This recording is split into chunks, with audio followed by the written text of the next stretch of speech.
रखा उसको भी मैं सलाम करता हूँ, लेकिन मेरी भी मजबूरी थी। पहले मैंने कार्यक्रम दे रखे थे 8 तारीख के, बहन जी की जिद थी कि हनुमान जी आपको आना है और प्रेम सिंह जी के साथ आपको आना है। तो प्रेम सिंह जी 3-4 घंटे से वेट करें, इनको भी धन्यवाद दूंगा प्रेम सिंह जी को। तो हमेशा प्रेम सिंह जी तो हमेशा धैर्य ही रखते हैं, क्योंकि इनके बाद में आए लोग मंत्री बन गए, धैर्य रखते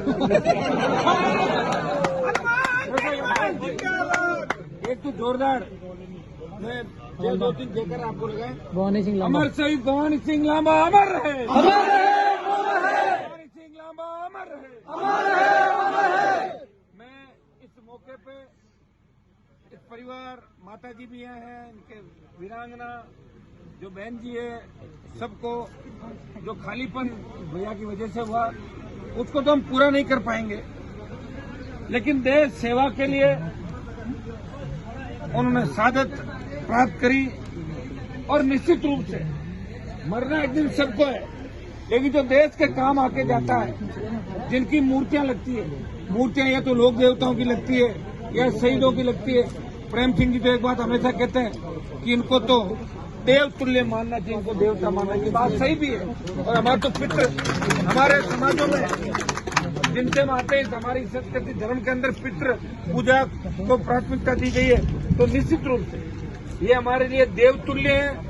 मैं शेखावाटी की माटी को नमन करता हूँ कि सबसे ज्यादा शहीद अगर इस राजस्थान के अंदर देश के अंदर हुए तो हरियाणा पंजाब के बाद अगर नंबर आता है तो शेखावाटी के वीरों का आता है 62-71। और कारगिल की लड़ाई के अंदर यहाँ के नौजवानों ने दुश्मनों के छक्के छुड़ा दिए।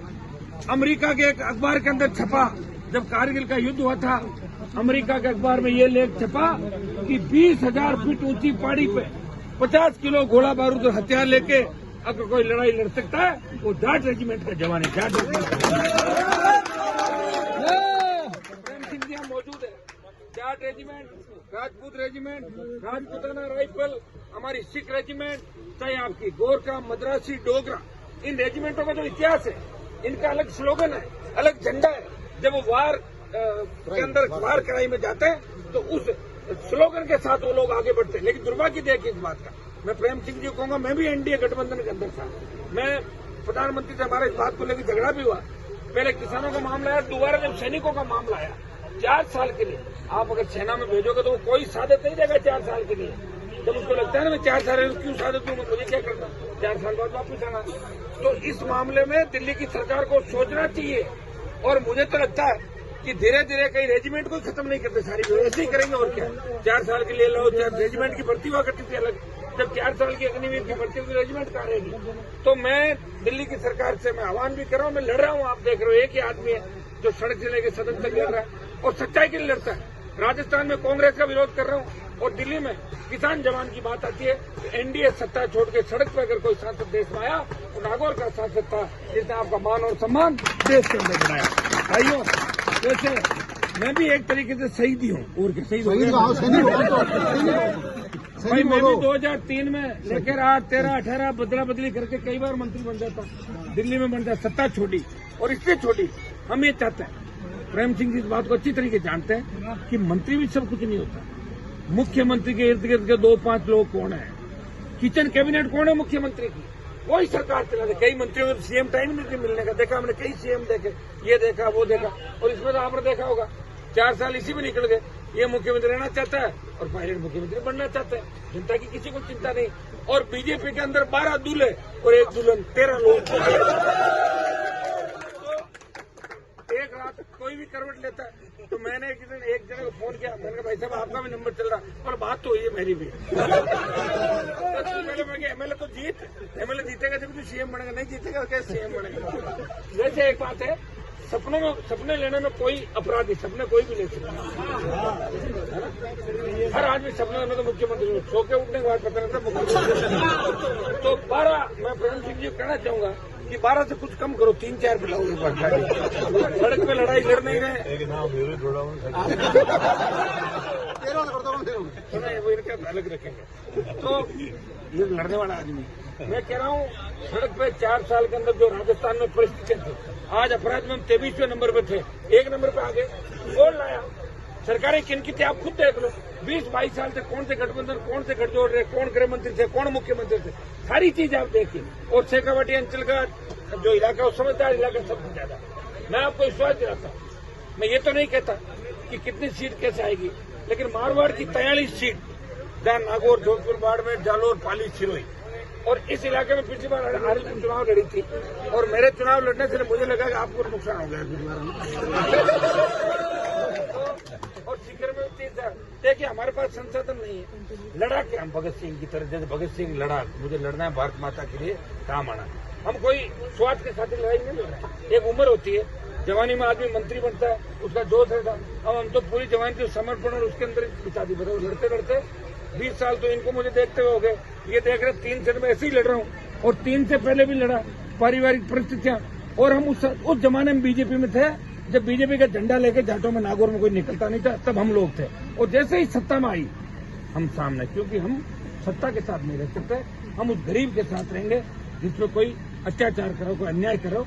अन्याय के खिलाफ आपको लड़ता हुआ कोई व्यक्ति दिखेगा, चाहे किसी समाज की लड़ाई हो। आप देख लोग मेरे पे जातिवाद का आरोप लगाते हैं कि हनुमान जी जातिवाद करते हैं। जातिवाद नहीं करता, मैं जातिवाद को खत्म कर रहा हूँ राजस्थान के अंदर। आप देखिए, आप उठा के मेरा इतिहास देखिए, मैंने हर वर्ग की पैरोकारी की है। आर्थिक आधार पर आरक्षण की अगर किसी ने पैरवी की, नागौर के सांसद ने हुंकार रैलियों में ये कहा कि किसी ब्राह्मण का बच्चा, किसी बनिया का बच्चा, किसी राजपूत का बच्चा, अगर वो लोग आर्थिक रूप से कमजोर है तो उनको भी आरक्षण मिलना चाहिए। ये मांग मैंने आर्थिक आधार पर आरक्षण की, मेरी हुंकार रैलियों के अंदर रखी। गुर्जर आरक्षण आंदोलन के अंदर सड़क पर गए, मैं पार्टी में रहती हूँ। जहां आरक्षण आंदोलन की लड़ाई चाहे राजस्थान के अंदर ही, हरियाणा के अंदर जब हमारे समाज के बच्चों में गोलियां चली, हनुमान बेनीवाल हरियाणा गया, सत्ता छोड़ी किसानों। किसान आंदोलन राजस्थान का नहीं था, पंजाब, हरियाणा, उत्तर प्रदेश के किसानों का आंदोलन था। जब मुझे कहा कि राजस्थान से कोई मदद नहीं मिल रही है, हनुमान जी आप अगर दिल्ली और जयपुर का रास्ता रोक दो तो मोदी जी बिल वापस ले लेंगे। मैंने कहा अगर मेरी कुर्बानी से किसान को मजबूत होती है तो ये छोटी सत्ता, और सत्ता छोड़ के सड़क पर 70 कर देखा और आपका मान और सम्मान बनाया। भाई इतना विश्वास आपको दिलाता हूँ कि मारवाड़ के अंदर तो राष्ट्रीय लोकतांत्रिक पार्टी का तूफान चलेगा 43 सीटों पे। उसमें से 20-25 फाइनल है। मैंने आपको बता दिया ना, फाइनल मतलब फाइनल ही होता है, ऐसे नहीं कह रहा। अब शेखावाटी अंचल के अंदर आप थोड़ी और मजबूती दे दोगे।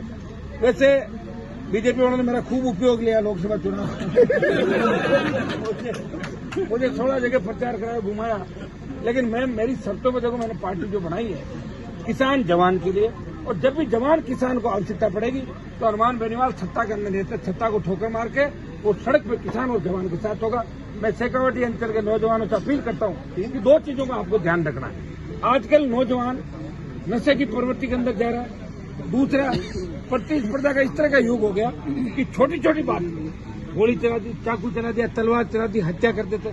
ये काम हमें नहीं करना है। इस बात का प्रण आप लें कि हम झगड़ा नहीं करेंगे, क्योंकि कोरोना काल के अंदर भी बहुत से लोग हमारे बीच से चले गए, बहुत परिस्थिति हमने देखी। इंसानियत को बचाना है, संस्कृति को बचाना है। एक दूसरे के बिना पारी भी नहीं पड़ती।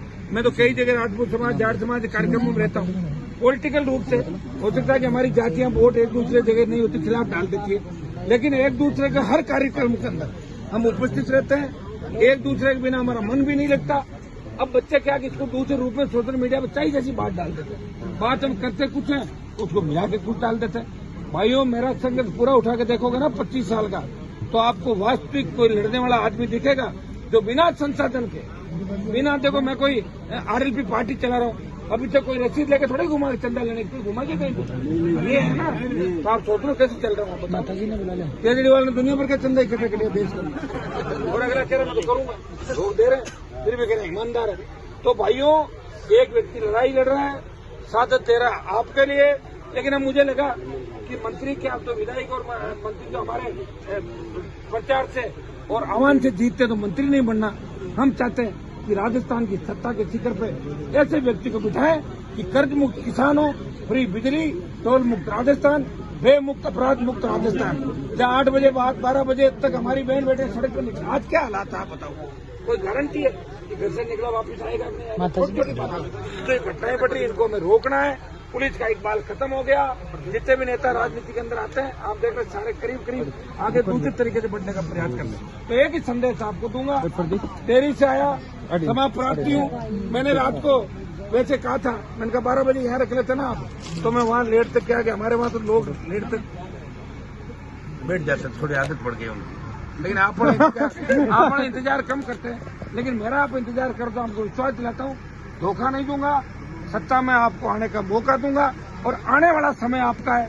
इस शेखावाटी के अंदर भी मंत्रिमंडल में कई लुटेरे बैठे हैं शेखावाटी का, आपको ध्यान है कि नहीं? सारी बातें उनसे सावधान रहना है। कई बार क्या होता है, काट की हांडी चढ़ जाती है, दोबारा नहीं चढ़ती। कई लोगों की 2 बार भी काट की हांडियां चढ़ जाती है, समय का निश्चय। लेकिन भाइयों, हमें इन सब बातों का ध्यान रखना है और आपके भाई का आपको पूरा ध्यान रखना है। जो 1000 1500 किलोमीटर रोज कब सोता है, कब उठता है, घर पे जन सुनवाई करने के बाद किस तरह निकलता है, कोटपुतली तक राजस्थान की सरकार से लड़ता है, और जैसे ही हरियाणा के अंदर घुसता हूँ फिर दिल्ली की सरकार से लड़ाई शुरू हो जाती है। और फिर भी आपके काम कराता हूँ। मेरे घर पे आया कोई व्यक्ति, मैं कभी यह नहीं कहता कि आपका काम नहीं होगा, काम करूंगा, प्रयास करूंगा। और ईश्वर की कृपा से 80% काम मेरे नाम से राजस्थान के अंदर हो जाते हैं। पता है कि अनुमान के काम नहीं किए और गलती से भी अगर ये सत्ता में आ गया तो पूरा निकाल देगा सारा काम। छोटी मोटी वैसे बहादुर साहब जितनी मेरी नहीं चलती और बहादुर साहब ने शहीदों के लिए काम किया।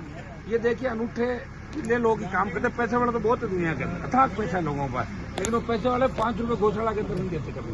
आप देखिए कि मेरे पास नक्शा लाऊं, सेठ जी के पास जाओ, कोई किसी चौधरी साहब के पास जाओ, ये ठाकुर साहब के पास जाओ, नक्शा लाऊं, मुझे बताओ कौन पैसा लगाए और कौन सा आपके पैसे की घोषणा चलनी दे दो तो कोई 5-50 देने तो नहीं देते।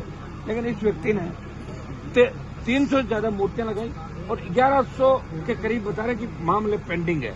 तो ये भी प्रेम सिंह जी ने लगवाई कि ये वाली? तो ये तो करवा आप ही, आप बता दें।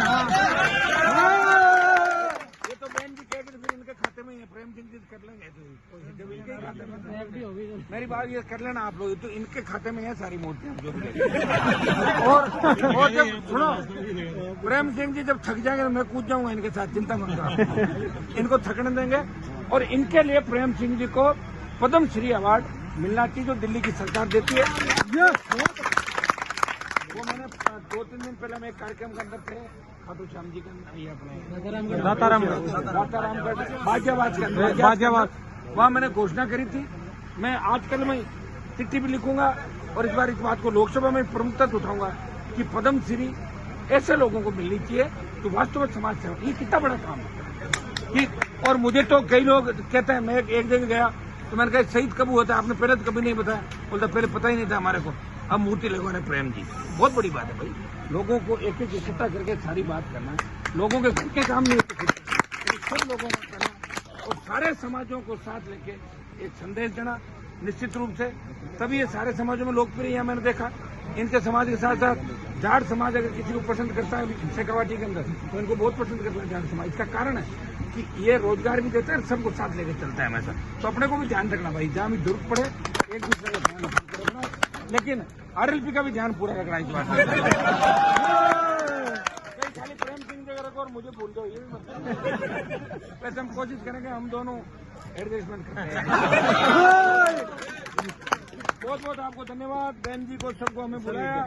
और आगे से जो भी कार्यक्रम होंगे शेखावाटी के अंदर, उसमें मैं पहले आने की कोशिश करूंगा। आज